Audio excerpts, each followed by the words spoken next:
10 decisions. That's all it took to bring down the most powerful label hip-hop ever built. You know the version they hand out. Pac died, Dre left, Suge went to jail, the end. That's not what happened. That's what happened after what happened. Every single thing that killed Death Row was a choice somebody made on purpose, and most of them looked like winning moves at the time. I'm counting down all 10. Number 10, the decision to sell fear as the product. Here's what nobody tells you about Death Row's business model. The intimidation wasn't a side effect. It was the strategy. Think about the name for a second. Death Row. That's not a name you pick by accident. That's a flag you plant.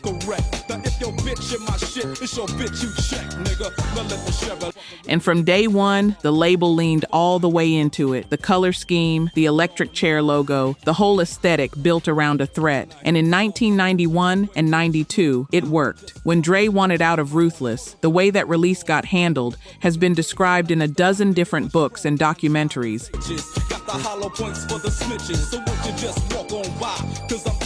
And none of those versions involve a polite phone call. There's the Vanilla Ice story about a hotel balcony that's become straight-up folklore in this culture. Ice himself has told a softer version that the message was just, "This is my city, you want to play here, you pay."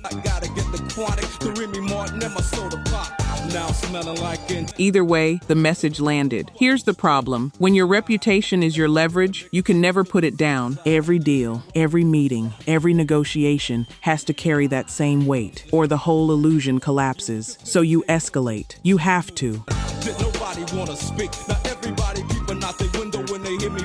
And I know what some of y'all are thinking. You're thinking that's just how the industry worked back then. Everybody was cutting corners. And you're not wrong. But there's a difference between shady and loud. Bad Boy was in New York doing business with lawyers. Death Row was doing business with a reputation. Just another motherfucking day for Dre, so I begin like this. Fear gets you in the door fast, but fear doesn't build anything you can keep. Because the same thing that makes people say yes today makes them refuse to be in the room with you tomorrow. And that's the part that gets me. They didn't need it. The music was that good. The Chronic didn't need a bodyguard. It could have walked in on its own. They chose the harder way, and it cost more than anybody counted. Number 9, the decision to pay artists and things instead of money. Cars, jewelry, houses. Sounds like winning, right? Think about what it actually is. Snoop laid this out publicly. In a Source interview in 1998, he described what a lot of Death Row artists were describing privately for years. That instead of getting paid what the accounting said they were owed, they'd get given things. A car, a chain, somewhere to stay. And if you've ever worked somewhere where the boss says, "Don't worry about it, I got you," instead of writing a check, you already know exactly what that is. That's not generosity, that's a leash. Because here's what a car is. A car is a thing you can be given and a thing that can be taken back. A royalty statement is a thing you own. One of those makes you a partner. The other one makes you a dependent. But here's where it gets deeper. When the label finally went into bankruptcy proceedings years later, the claims that surfaced from former artists ran into the millions. Nate Dogg, Snoop, Dre, real money, on paper, unpaid. And by then, there was nothing left to pay it with. You know what's wild? The people who made the music that generated $100 million a year mostly ended up in line behind the IRS. And I want to be careful here, because I know some of y'all are going to say the artists were grown men who signed the paperwork. Fair. But there's a reason Read Your Contract became the #1 piece of advice older heads give younger ones, and that reason has a specific address in Tarzana, California. Loyalty was the currency at Death Row, and loyalty doesn't clear a bank. That's the second crack. Number 8, the decision to push out the people who built it. And at the same time burning her, man. Now you know I ain't with that shit. 4 names founded Death Row in 1991. Ask most people to name them and you'll get 2. Dre, everybody knows. Suge, everybody knows. But the DOC was there. And Dick Griffey, the man behind Solar Records, the man whose infrastructure and money helped get the whole thing off the ground. He was there too. The DOC is one of the great tragedies in this culture. Car accident in 1989 destroys his voice at the exact moment he's about to be one of the biggest rappers alive. So he pours everything he's got into other people's records instead. Writing, shaping, being in the room, he was on the founding paperwork, and he has said publicly more than once that he walked away from Death Row with nothing. Griffey got moved aside as the label got bigger, and this is a man who ran a label before Death Row existed. Here's what's crazy about that. In any other business, those are your board. Those are the people who say slow down when the CEO's about to do something reckless. Those are the brakes. So when you push them out, what you're really deciding is no more brakes. I didn't fully clock this until I started laying the timeline out side by side. Every single catastrophic decision that comes later, the awards show, the lawsuits, the Vegas trip, every one of them happens after the only people who could have said don't were already gone. That's not bad luck, that's design. And if you've ever watched a company, a crew, a group, anything get taken over by one person who slowly removed everybody who could tell them no, you saw the ending before it got there. You just couldn't say it out loud. Number 7, the decision to make it public at the Source Awards. August 3rd, 1995, Paramount Theater, New York City. If you were watching that broadcast, you remember the temperature in that room, and I mean that literally. You could feel it through the screen. Death Row takes home Soundtrack of the Year for Above the Rim. Suge goes up to accept, and instead of a thank you speech, he delivers a recruitment pitch. Any artist who doesn't want their executive producer in all the videos, all the records, dancing, come to Death Row. He never says the name. He didn't have to. Everybody in that building knew he meant Puffy, and Puffy was sitting right there in his own city. Now here's the part people get wrong. That speech didn't create the tension. The tension was already in the building. You could hear it when Dre got booed for Producer of the Year. You could hear it when Snoop grabbed the mic and asked the crowd point blank if the East Coast had no love for them. You could hear it when Outkast got booed and Andre said the South had something to say. The speech didn't start the fire. The speech put the fire on television, and that's the decision. Not having a rival, every label has rivals. The decision was to take a business disagreement and hand it to the culture as a war on a broadcast in the other man's hometown. To Puffy's credit, he got up later that night and tried to cool it, said he was proud of Death Row, said the East-West thing needed to stop. He read the room correctly. He understood exactly what had just been set in motion, because once it's public, it belongs to everybody. Radio picks it up. Magazines pick it up, fans pick it up, and you cannot call it back. Some people still say that night was just entertainment, just promo. Everybody was playing a role. I've heard that argument my whole adult life. I don't buy it, but I know some of y'all do, and I know the comments are going to be split on this one. Number 6, the decision to fight Washington instead of waiting it out. And I'm the big dog. I'll scratch you off my balls with my motherfucking paw. By the summer of 1995, Death Row had a problem that had nothing to do with rap. C. Dolores Tucker, civil rights veteran, former Pennsylvania Secretary of State, had made gangsta rap her personal mission. And she teamed up with William Bennett, former education secretary, and Bob Dole, Senate Majority Leader running for president, was attacking the whole thing from a national stage. Their target wasn't death row directly. Some of these niggas are so deceptive. It was Time Warner, which owned half of Interscope, which distributed Death Row. They wanted the money to walk away. Now, Death Row's response? They sued. August 1995, a federal lawsuit against Time Warner and Tucker, alleging interference with their business. Read that again. They sued their own distributor's parent company. And here's what happened next. In September of 1995, Time Warner announced it was selling its 50% stake in Interscope back to Jimmy Iovine and Ted Field. $115 million gone out the door. I get to the point. You think you got the bomb cause I wrote you a joint? Dole publicly took a victory lap. Bennett called it a standard for corporate behavior. The irony here is thick. The Dog Pound's Dog Food was the album at the center of the storm, and it came out anyway, October 31st, 1995, with Priority stepping in on distribution. Debuted at number 1, sold 278,000 in a week, so they won. They put the record out. It went to the top. The moral panic didn't stop a thing, but look at the cost. Interscope had just lost its corporate parent, and within months, M.C.A., soon to be Universal,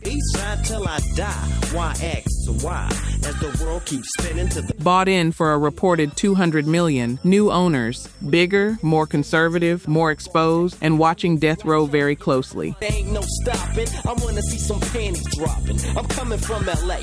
Death Row won the battle over one album and inherited a landlord who was already looking for a reason to evict them. That's what happens when you decide to fight everybody. Sometimes you win, and the winning costs you the roof. Till I die. Y as the world keeps spinning to the Number 5, the decision to sign Tupac on a handwritten page. September 16, 1995, Clinton Correctional Facility, upstate New York. Pac is 9 months into a sentence. He's broke, and I mean actually broke, despite having a number 1 album out while sitting in a cell. Legal fees have eaten everything. His bail is $1.4 million, and there's nobody lining up to post it. Suge comes with death row attorney David Kenner, and what Pac signs is not a normal record contract. It's a handwritten memo. 3 pages, drafted by Kenner right there. 3 albums, $1 million advance plus expenses, and the bail gets covered. October 12th, Pac walks out, and within 4 months, All Eyes on Me changes the entire commercial ceiling of rap music. But look at what's actually in that agreement. Suge Knight, the label owner, becomes Pac's manager. David Kenner, the label's attorney, becomes Pac's attorney. You catch that? The man who runs the company you're signed to is also the man negotiating on your behalf against the company. 5 shots couldn't drop me. I took it and smiled. Now I'm about to set the record straight. And the lawyer reading the contract to you works for the guy who wrote it. Another one of Pac's own attorneys later told the New Yorker the arrangement wasn't even legal, and that Pac signed it because he was in prison. And Pac himself, by multiple accounts, knew exactly what he was doing. Tell me who won. I see them, they run.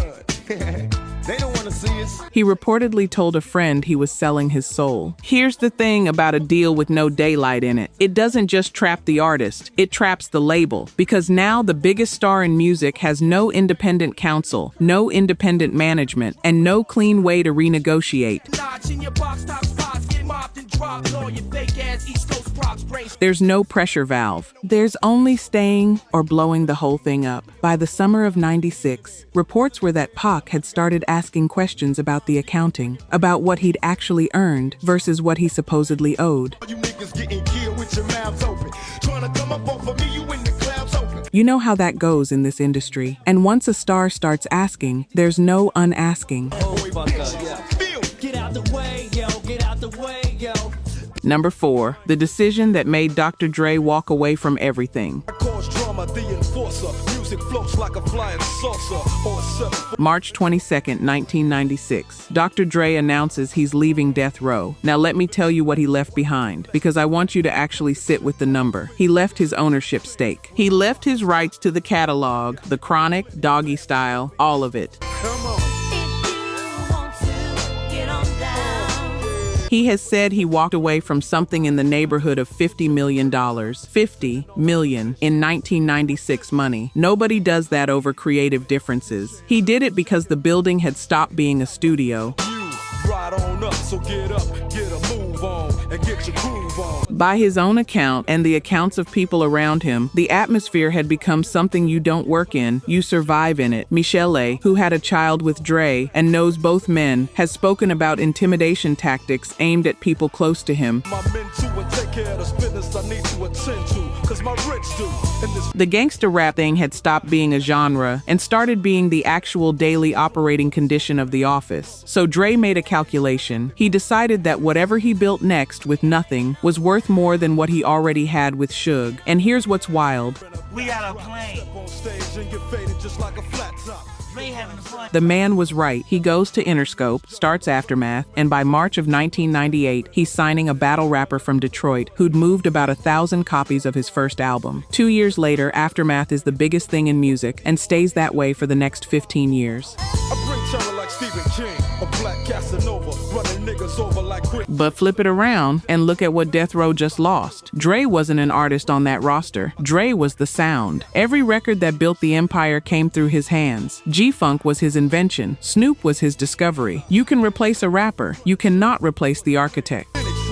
But just can't rock with. I'm 6'1", 225, a pure chuck. And if you've ever watched somebody walk away from real money because staying was costing them something money can't cover, you already know that's not a business decision. That's a survival decision. Death Row let its most valuable asset leave for free and never replaced him. Get smoked. Once you hit a beat kick with grooves so funky, they come with a speed. Number 3, the decision to get out of the car in Las Vegas. You wanna see me down, leave a number, baby, when you need it. And I'll be there in a jiffy. September 7th, 1996. MGM Grand, Mike Tyson fight. Everybody's in town. Death Row's in the building. The fight ends fast, and the crowd starts moving out through the lobby.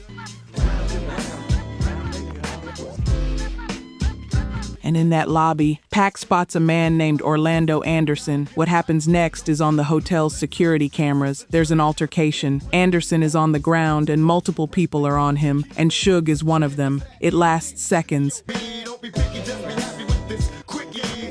But when you learn, you can't. Everything after that is what everybody knows. Later that night, Pac is shot at a red light on the strip while riding in the passenger seat of Suge's car. He dies 6 days later, September 13th, at 25 years old. The case remains one of the most examined, unsolved cases in American music history, and I'm not going to speculate about it here. But here's the part people skip. Watch what that lobby footage did to the company. Suge was already on probation from an earlier assault case. Tell from my everyday fits, I ain't rich, so cease and desist with them tricks. I'm just 9 years, suspended. That footage was a probation violation, plain as day, filmed in high definition by the hotel's own cameras. February 28, 1997, probation revoked. The 9 years get reinstated. He goes to state prison and doesn't come home until 2001. Think about the timeline. In 11 months, Death Row loses its architect, loses its biggest star, and loses its CEO. That's not a bad year. That's an extinction event, and this is what gets me every time I go through it. Everything else on this list was a business decision. Bad ones, arrogant ones, but decisions made at a desk with time to think. This one was made in about 4 seconds in a hotel lobby by men who were not thinking about a company at all. The most consequential decision in the history of the biggest label in rap took less time than it takes to read this sentence. Number 2, the decision to run the company from a prison phone. Well, I bite back, and I'm all go. We can do it till tomorrow. Suge goes to prison in '97, and here's the moment right there, the fork in the road, because there was a version of this where he hands the keys to somebody with a clean record and a clean phone line, lets them stabilize the ship, and comes home in 4 years to a functioning business.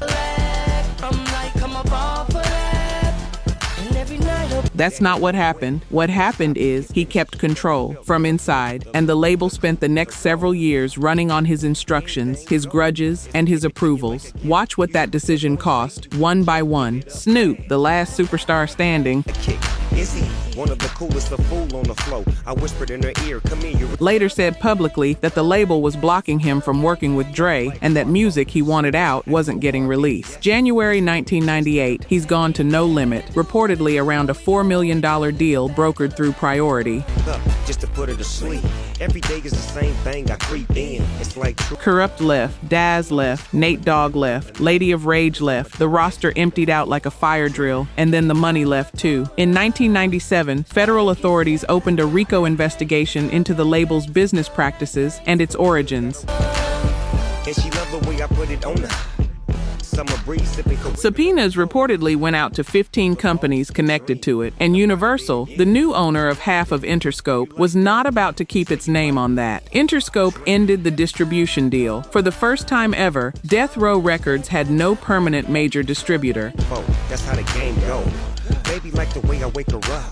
Cause I'm a gang. Priority picked up the pieces. Here's what I keep coming back to. In 1996, Death Row was doing over $100 million a year. By the end of the decade, it was mostly repackaging material it already owned. Compilations, unreleased sessions, posthumous releases from a man who couldn't consent to any of it. She off in another world. I won't stop till you finish. She loved this gangster. You know what's worse than losing your company? Watching it become a vending machine for your own back catalog. Sometimes your biggest strength, total control, becomes the exact thing that kills you, because control only works when you're in the room. And he wasn't in the room for 4 years. Number 1, the decision to never honor the original 50%. The thing that finally killed Death Row Records wasn't Vegas, it wasn't Dre, it wasn't prison. It was a piece of paper from before the first album ever came out. Michael Harris, Harry O. Scandalous, threw me out in the cold, made a nigga cold. Welcome to Los Angeles. A man who'd built a cocaine empire out of Los Angeles in the 80s and was serving a long sentence by the time any of this started. From inside, he set up a company called Godfather Entertainment with his attorney, David Kenner, the same Kenner who ends up as Death Row's lawyer. The claim, made in court repeatedly for 2 decades, is that Harris put $1.5 million into starting Death Row in exchange for 50%, with his wife Lydia's name on the paperwork since he was locked up. Suge has always disputed it. Look up at the sky while I pray to God, yo, you niggas still dying. Hope you niggas hear it. Oh. He said the money came from Sony, Interscope, Time Warner. But here's the thing about paperwork. Paperwork doesn't get tired. Paperwork doesn't do time. Paperwork just sits there and waits. Lydia Harris sued, and in 2005, a decade after the Empire's peak, 4 years after Suge came home, she won a default judgment. Big time is the label 2018, new Death Row. Yo, nigga, yeah, man. $107 million.